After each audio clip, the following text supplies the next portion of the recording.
Sedera.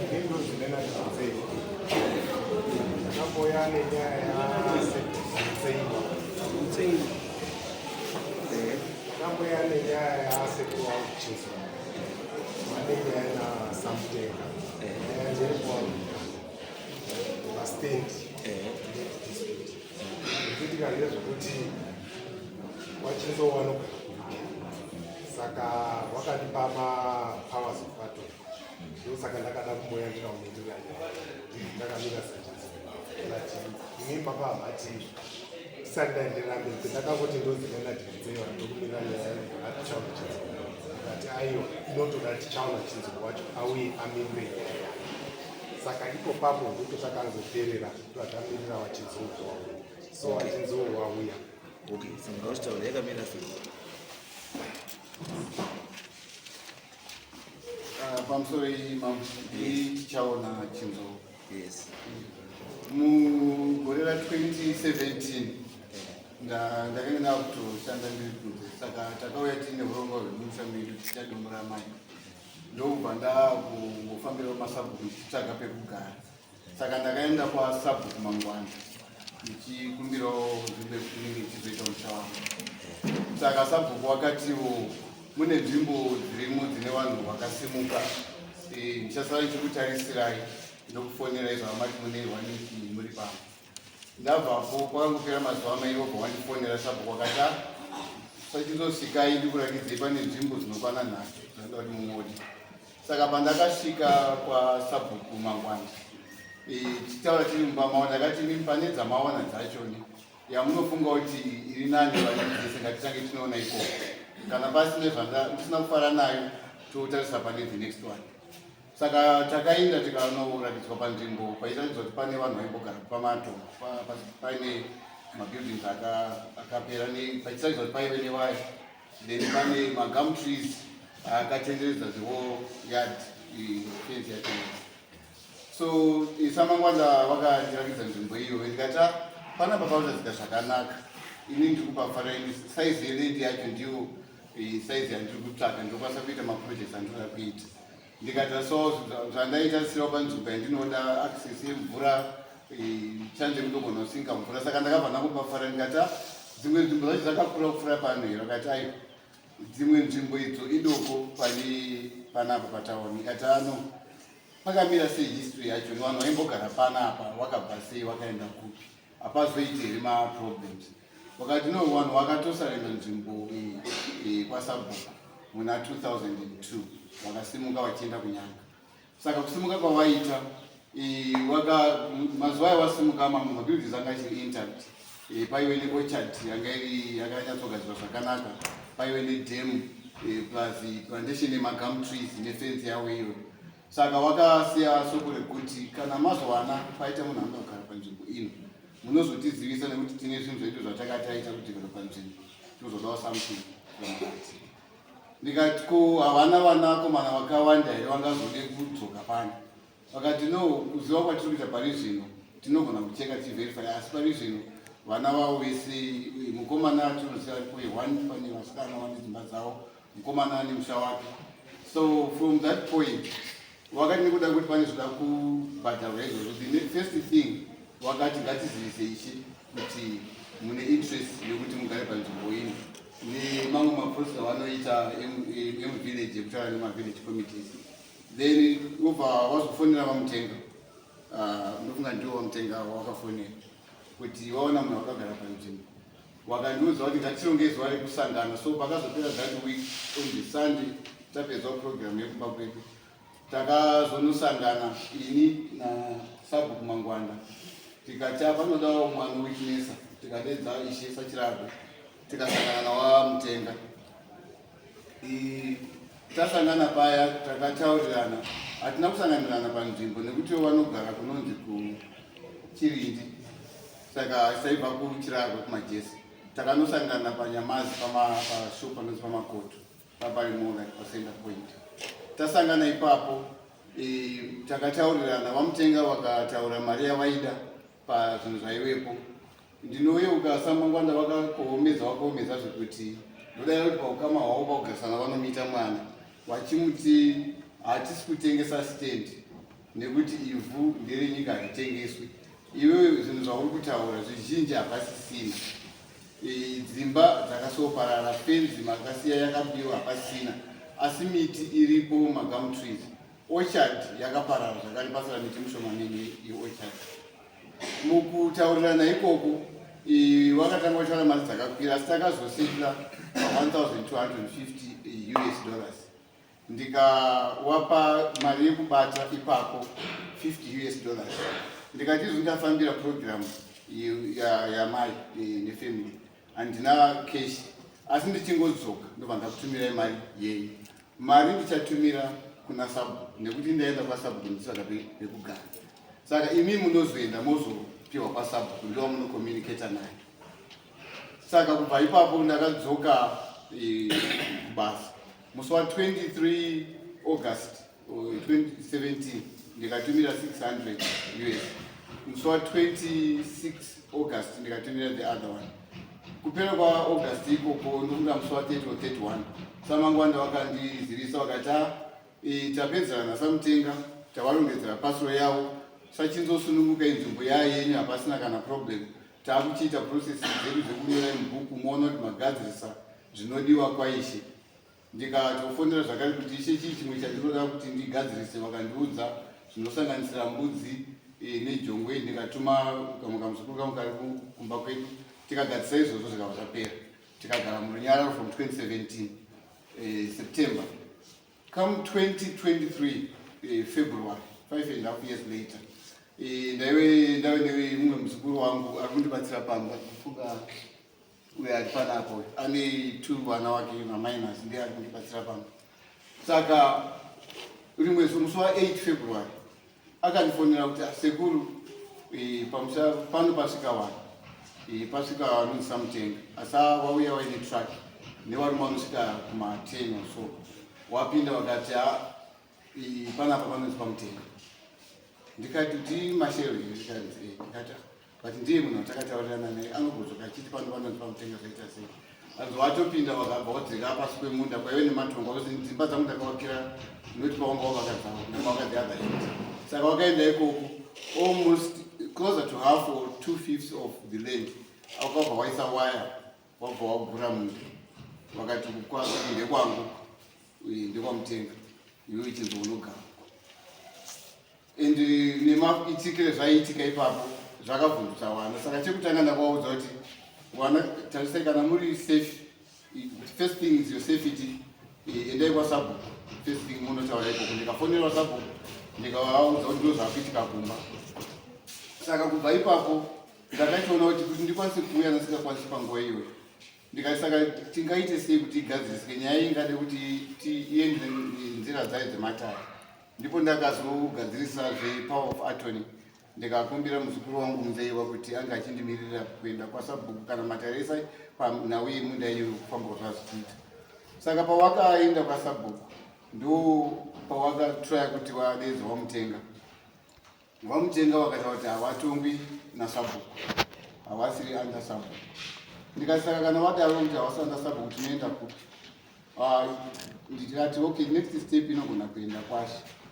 Ndodara kuti panguva iyoyo Ishe vakati Samtenga havasi kugara munzvimbo mavo, saka panonetsa kana pakamira saizvo zvatigoni kumutora kwavari kugara kuti wauye. Zvakadaro takasvika panguva yekuti tizokwanise tisati ndasvika pakutaura naivo Samtenga, because apa waramba kutaura navo. Ndakachibva kuti mai vari kunditsvaga, wada kutaura neni, mai vaSamtenga, ndandisati ndambotaura navo.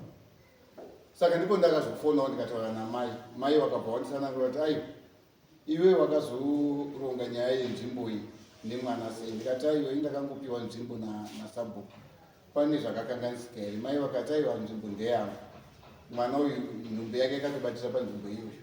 Ndini ndakashanda, zvinhu zvese zvawakawana zviripo nemari yawakamupa iyoyo handina chandakawana. Ndikati aiwa mai, isu pataitaura naye aitoti mai vanodawo something, tiri mhuri, saka toda something out of it. Ndosaka ndisina kunyanya kukakawadzana naye, ndichiti zvinhu zviri kutaurirana vachi pafamily.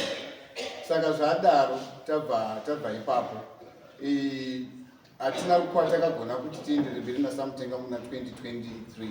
Pakangoita bit of calmness, asi ndakabata shoko ramai saka ndakadzoka kuna sabhuku ndikata mashoko ataurwa namai ndofunga panoda kutarisirwa panogona kunga paine mistake yagona yakaitika saka takadzoka zvakare na 2024 kuzotaura namai then tikazosvika zvakare pakuwirirana namai tikazonyorerana pasi mai wakazotowanoda something because waita vana chavakawana tikawapa $800 zvakare. That was November 2024. Tiri ipapo ndanda kuda kutanga project yekuisa macadamia saka ndaichera makomba kunzvimbo kudhuze neikoko kwaangaisa fence ndokune garden zvakadera iri mawani. Akatumira muzukuru audio yekuti maakundijairira stereki ndogona kubva ndatokudzinga ipapo ndogona kunyodza munhu saka zvakandivhundutsa saka ndichita zvatapedza maaffidavit we need maybe an interdict or something kuti parege kunyanya kuita noise pane vana vanopera kufunda ndo pataka applya kwaMutasa kumagistrate court but waenda ikoko wakasvika vakanzi tipei kuti ishe akaitonga sei ikati nyaya kwaishaina kupinda wakati saka kana zvakadaro chiindai kwamambo nekuti nyaya yenyu iland dispute tangai maenda munobatsirwa kwamambo so ndo kusvika kwataita kuno mambo yakasvika musi 22 wataurwa naManyemwa 22 February then ikamira ipapo yamira ipapo wakandiudza kuti ndinodiwa kuno ndikati ndakabatikana ndisatozoya gore rakupera ndapa final mataches ezvandiri kuita then muna April rino iri nyaya yatonzi yamira kuno irumirira inini kuti ndiuye samutenga wakadzoka zvakare mustendi wakabva watanga kukanyisa zvidhina mustendi imomo wakatanga kutema mamwe magum trees more ekupisa zvidhina izvozvo nematanda endezvozvinhu zvirimo imomo wakatanga kuwaka kutaura kuno pane imba yakatowakwa ikapedza kupfirirwa yaakawaka paive nematongo ana baba wake ipapo ndo pamirira yazvakaita svika pari zvino saka ndo zvatitisa pano mamboti for the 2017 1,200 and then 2024 800 which is $2,000. Oh yeah, but so $2,050. Thank you.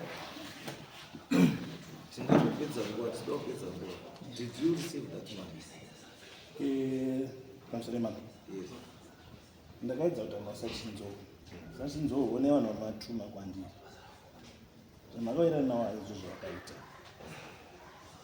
sabhuku anipa 800 zig sabhuku mangwanda 800 zig ndikamuti fine ndakudzosera mari yako asi patakakuti ugumire ine hanhu kutaura newe wakangosvika kuvoisa waya dzako anga asipo aita zvinhu zvekutumira zvekudai akauya akanitaura kuti mutenga ndiri kugumira papo ndikamuratidza pekugumira handinautora ndakangokuti ngatichigarisana iwe gara kumusoro ndine zvinhu zvokundinetsawo panyaya dzemusha kwasabhuku ndakaenda baba wenayo nyaya dzekunetsa ndarati wakaimisha dzako wobva waenda kotsotsa mhai uyu nzewa nasabhuku maybe ndakanzoti naishe tachitaura wakaendawo futi ndikati munzewa kana kumusha kwako ungada here iwewe kuti iwe unokuta namai vangu ndisingazizivi taikudzai pekugumira takawirirana nzewewe takamira newe ndakutaura kuti iwe chigumira mune zvakanaka ini ndakusara kumatongo kwangu ndichawaka imba idzodzo nze vakabvira nazvo sei muna sabhuku onai baba patutaudza pambapa before handiro kutaura ndikutengesei land inii makapiwa ava ndivakazondizive kuti ava vakatumira 600 kuna Samangwanda vakatumira 600 kuna ishe Sachitari but mari haina wakwaya kwandiri wakauya kwabva wabhena at that time kwaibhenwa mari wabva wabhena wabva wanipa 800 mari yemuzimbabwe ndobva ndati no fine ini hangani ndakugarisana newe handichati dambudziko rekuti iwewe ndikutibva ndakugura nepakati uyu dambudziko rake nderekutumira zvinhu zvake hanokwanisa kuita ari yembu nepaground but vanhu vaitumira manje kana waipota achipiwa mari inachadza panina nongodzoka kuwaka pamba pababa wangu handina bandakachinja kuti ndakutanga uchera apa kana kudaiwo of which kana chida kudzoserwa mari ake nogona kumudzosera mira zvisagari basi because nini chiro makanyora mafuta ndakazonyora namai wake pandakataura naye changamiri ndakaenda kwasabhuku saka mupfungwa mangu ndakati handisi kudhirana mutenga ndiri kudhirana sabhuku ndozi ndiwo wari pandipeungana sabhuku aiti but inini maiwari munoziva kuti maiwari iri pekuti chii maiwari iri pekuti kana maiwari wapenyu ndiye surviving spouse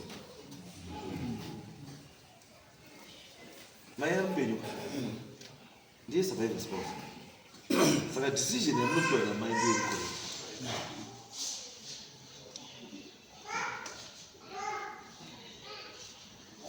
ameno kana ndikurasika decision yamunopiwa namai ndiyo iri correct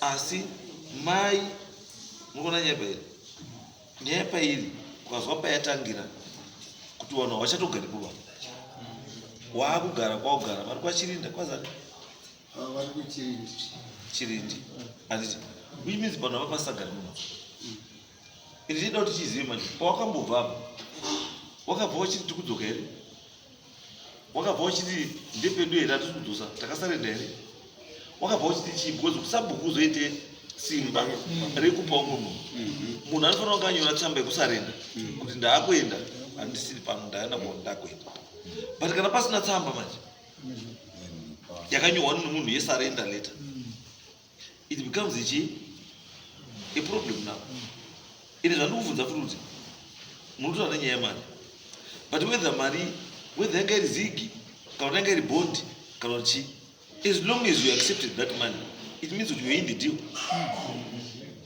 no matter how much what color of the currency, what type of currency kana kuti chii the moment yekuti wakaitambira iwe wakaitambira kuti kutambira yei yanga iri yei it's not about kudzosera munhu mari no that's not important the issue is about kuti mari izobhadharwe what was the deal pamusoro changamira uyu akati ndiri kuda a piece of land zvandiri kuda piece of land mukadzi wangu inini atadza kuirana nekwandinogara kunova kumasango fine haana kuzodzoka kwandiri inini ndakazonzwa kuti patososwa ende vaenda nepo pese papane maboundaries akamurakidza boundary ndiani ndini here kana kuti ndiani iwe pawakazoya nevanhu 10 uchifenza handiti pawakafenza ndikando boundary rwakafenza boundary kare rekuti uya rugumira paini ndiri kutangira pachena ishu yedu yakuchitangira pekuti ishu yaina kutanga pekuti wakafenza ishu yatanga kuti wani kakicheni kawako wakafuti kunze kwefenzi hakusi kunze kwefenzi uku ndekwangu uku kwake kwandina kana mbokubata uku ndekwangu uku kwake but the agreement yenyu pamakambotengeserana yanga iri yekuti munhu ari kutenga pese here kana kuti ari kutangira pape achiperera papo uyu ndakamuti ndichakupa no andingasabhuka ngaripo andingaishanga ngaripo imimiwo pati kufamily kwako iwo wanga uinaani as witness because you can't do this thing alone wanga umburi naani wekumhuri kwako indakandiri ndega changa ndopane dambudziko ipapo because right now it's for you to change magoposts because there's no one aripo anosapota zvawakadii zvamakaita because mai aripi right pamakamboita initial agreement yacho iwewe uchiita agreement navanhu mai wako kamutaurira mama mai wako pawakamboita dhiri rekutengesa ini pachizoya maziga wakamutaurira here mai handina what was the reason usina kutaurira because zvinhu zvazvo zvisina kujeka changamira asizvo zvisina kujeka so wakatambira mari zvina kujeka udarika papi wakatambira mari inini pananga ndakavati ndichavaganhurira havana kuzwa wakwende maiki inini ndakati inini arida piece of land ndakamutsanangurira chinzo ona inozonesa izwa varikutaura mutenga ishu iripo mutenga from day one pamakatanga dhiri renyu zvinhu zvenyu zvasiri clear because iwe wakazvisa paposition yemuridzi usiri muridzi ndopekutanga saka isu kataa kuitora manje mutemo yaextortion wakatorera vanhu mari dzavo nenzira dzisina kutsarukana ngoda vanga uri ntaura kuti pakaya zigi ndakairamba taiti yesi zvinokona kuti yanga iri zigi ukaidii zigi yacho kamwa mhamba nje wakadii kuiramba akaita subdivision yacho ndiani Ini ndofunga kuti sabhuku ndiye akaenda kupawa inandisi. Ini Akazosubdivide ndinini ndiri kuti mimi gumira yapo. Andinoda dambudziko. ndosaka ndikuti inini andiri tati question iri pekuti alright pakambosara pacho pamakagurirana pakasara neuyu chinzou pakakura sei? Pakakura chani. Pakakura sei ndito Yedzai ndoda kuedza kupainepo yacho. Because inini zvandaita ndaita kugweta. Alright. Muchida kuwarakidza kuti sabu pakakura sei? Kutanga havana kufenza yadhi yese chaka havana kufenza yadhi yese vakambofenza padiki mawadaisa maprojekti akacho saka inini I don't know about the country ndikusanga chisonzo ndikazofonerwa nemudzimai wangu kuti iye wauya ipo makafenzwa macho agaisa pakati peyadhi yafenza mapeto mapeto ndizvaakaita iyi ndikati alright ndazvinzwa ndichati ndadzoka ndikadzoka ndikaona zviri saizvozvo pamakapa uyu makamupa pese here? ndakamupa pese including wakazopenzwa newe kwete pakafenzwa chete wakasave area out kwese namufupindura kwese ndiri kuti pamakaita dhiri renyu handiti neuyu makamupa pese here stendi yacho yese kana kuti makamugurira stendi iyi initially yanga iri yawanhu vokwamaoko pakauya zveminda mirefu vokwamaoko vadhokaenda vadhauya vokwamitenga ndo vakwabva vatora ipo vatora ipo papo ndipo vakachizosimuka papa vabva vaoneka kuti taakuenda nyanga vasati washaya vaenda nyanga nehanauziziva kuti vava vakurushiriti pabva pasara pasina munhu pasitendi ipo papo asi mukoma wakandioneka kuti taenda namai taenda vaenda nyanga saka pavanga vari kutsvaga nzvimbo apo inini ndakamufonera masheni ona pane munhu ari kutsvaga kuti kugara muchadzoka here panzvimbo apa akati mudhara ini handichadzoki ndikati ko muchembere tikazi muchembere wati ndora kutsvaga stendi kwasabhuku chitowa kudhuze nekwakauya pamugomono murume wake raririkambo redistrict ndiko ndira kuenda kutsvaga stendi kuri kukwakazo apa hamuchadzokeri zvikazi handichadzoki ndizvo zvakanditamba saka ndakazowana simba rekupa changamire sabhuku wenyu unonyepa. Baba sekuru changamire pamusoro isusu topa munhu wese mukana tikakupa mukana wako unotaura uyu tomupa mukana wako dei pane pane kumoni changamire. alright chimomire iwe chimbogare pati mbuya weya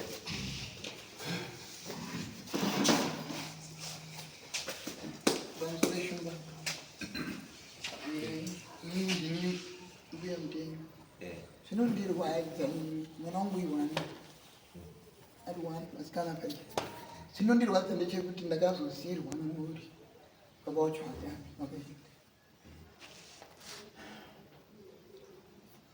zvinongondibo saka wana baba ndishe wangu ini sachira nasabhuku wangu murume wangu ukabva wandondiona unga ndisisiripo panyika nekuti mukoma wangu acheka but wakati akachemerwa ipapo mukoma wangu ndinakazoshinga kuti ngaenda kepairosi aida kutowigwa kumakuwa avo ikati aiva sewo veteriningidomisa pamutasa pairosi pari ati ari kuto achemerwa ipapo wangaziona paonini zvodawo unga kuchengeta chiwana waitoti mukoma watochemerwa pamba bani bake ndokubva waronga zvinhu zvavo nini zvandisingaziva wataka mwana ataka mwana ndiishe isabhuku uya kuno izvo vakanongaona kuti nozviriko vatozva ndiriko vadiko ndaita maiguru yakanaka ndakavabvunza ndikabamini ndachembera zvoti andigonofamba here gere rakadai vakati aiwa maikuru takangoti nemwana ndikati matiri yenyu nandidini handizivi nekuti ndine zvinhu zvitandinetsi shuwa kupurazinda yangu ini ndakandibhedha asi samutenga ndini kubritania tese timovhiti saka iye vakati nazo takunyanga kune purazi rangu tamtenga havana kubvuma ba kuti wabve paumba pavo. Iri chokwadi. Munhu akabva arwara for 4 years kana takura murume wangu kuenda naye kumakomuredzi kunyanga kuti ndeunomurapisa. Saka 2017 utauro angatotanga kurwara 2010 akashaya 2014. Saka ndapirwa dai so handina kana option yekuti ndidzoke kumba ndiite zvimwe zvinhu handina kuzvigona. But iwo wakabvaenda make round waenda kuapproacha mwana.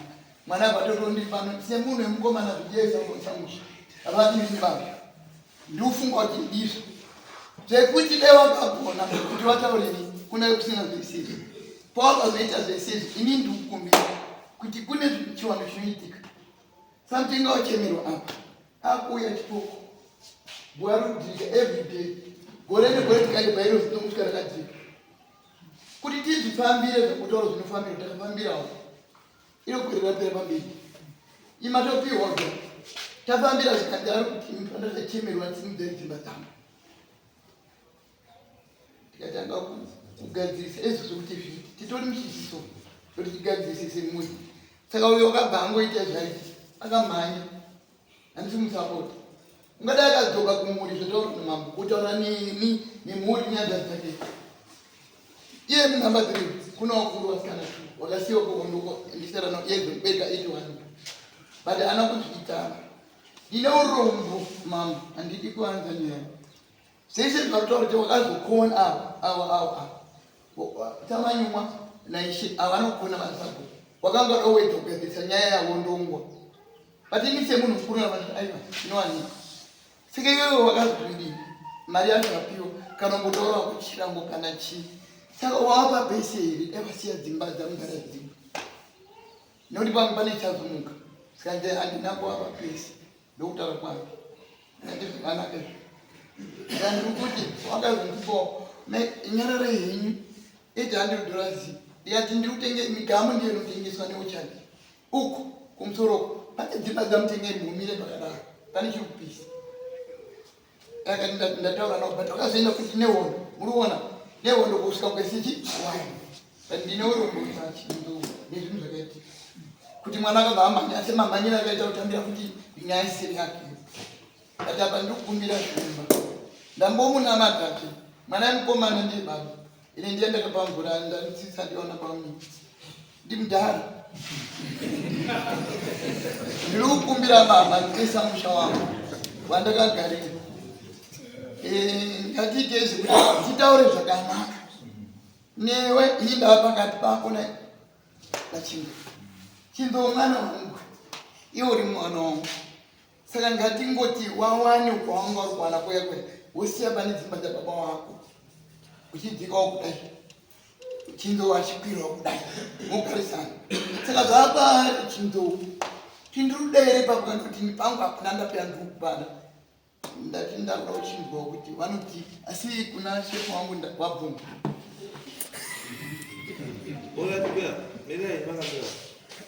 right. So what it means now is kuti sachinzo naanzani namtenga namai sabhuku naishe I think mafana kudzoka back paground munoonesana paground muri paground sekutaura kuita chi mai kana zvisingaiti muchitaura kuti zviri kurombo ground hazviiti then tobatsira because mamiriro akaita chinhu chacho chine zvinhu zvakawanda zvinokwanisa kuti kana iri criminal court zvinobata munhu wakadii wakawanda because ingava iri mugamu ingava iri chii nechii michero wanopa maprais nekukaunda nekupa cost eagritex isusu tinovakumbira agritex kuti endai pakati munowerenga kuti michero iripo mingani zviripo zvakati zvirimwa zviripo zvingani zvingaita mari topiwa chii cost yezvinhu zvese zviripo ndo mashandiro azvinodii azvinoita but the fact yekuti pakachinjanwa chii mari. It now means we have to be very careful. Let the way yamunotakula nyaya dzano. Izvo muzwa mukomana kuti kwakauya 600 US asi makamupa 600 RTGS. Nyaya dzakubuda apa dzakawanda. Saka ndosati kuti endai paground mogadzirise chii nyaya yenyu sekuitanga kwamakaita ive mutenga namai nachidoko mukawirirana zvamawirirana and let us know. Kana musina kuwirirana, come back here ndokubatsirai way forward. Ndandofunga kuti nini uyu nenyaya yekuti uyu haasiwe muno handiti ndati zviitei mangwana, choose another response. Zviitei mangwana, choose motonitaura kuti mawirirana kuti yes handizivi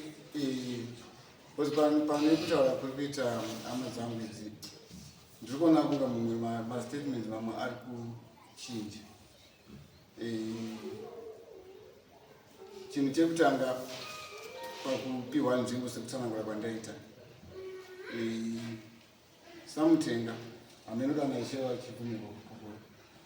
Samutenga wakataura nemuromo wavo kuti uku hatichadzokiba ende magama ari kuda totaura nezvaoka ndiwo ari kusaidhira vatora racho. Awana kuti vacho andakabhadhara vanhu nekune orchard yacho ndiwo area yacho yavatora zvandakatobhadharira zvacho. ndosaka ndati because of that tatonotisa kuti mune a lot of anomalies dziri mastatements anotitaura tikutonota mainconsistency kuri kotesa zvataura nemwana nezvataura namai nezvataura nasamu zvitozvinhu zvakatodini ndosaka tototi isusu handiti chiendai paground handiti mai wataura kuti mari yemakamupa 800 ndeyemagamu neorchard nechii handizvo. Saka chiendai mai vanokurakidzei gamu nemaorchard zvamakabhadhara muri pai magamu, then from there ndipo muchachiona mai kuti pane here zvatiri kuita kana kuti hapana zvatiri kuita. Kana pasina then wamati musoichudzi mambo hapana towatakubatsirai kuti zviite. Handizivi kuti maaffidavit akasangana namai nemaaudio clips mashotwa no izvozvo tati chichengetai zvinhu izvo then Tuesday kana zvaramba then takuchishandisa apa idomestic remedy yatiri kutraya kuti chimboendai paground pacho munoona muri paground pacho ipapo mumaona kuti ichi neichi neichi handiti. Kana zvaramba then muchidzoka kuti takuchida maaudio aya takuda maaffidavit zvese tochitora zvinhu yatofanira kudii tofanira kutora kuti it's either kana iri recovery yemari kana kuti kana iri nyaya yekuti takutofaila for criminal charges for zvakaitika ipapo. The choice is now ours. Because tine chinhu chiri papo pane land and all land in Zimbabwe belongs to the president. All land is state land. And mutemo unotaura kuti land haitei. Saka kana watengesa land wadifraud ani president. So it's your issue against state. And then kana watorwa mari yemunhu usingazoti watorei mari yake uchishandisa kuti ndichazodai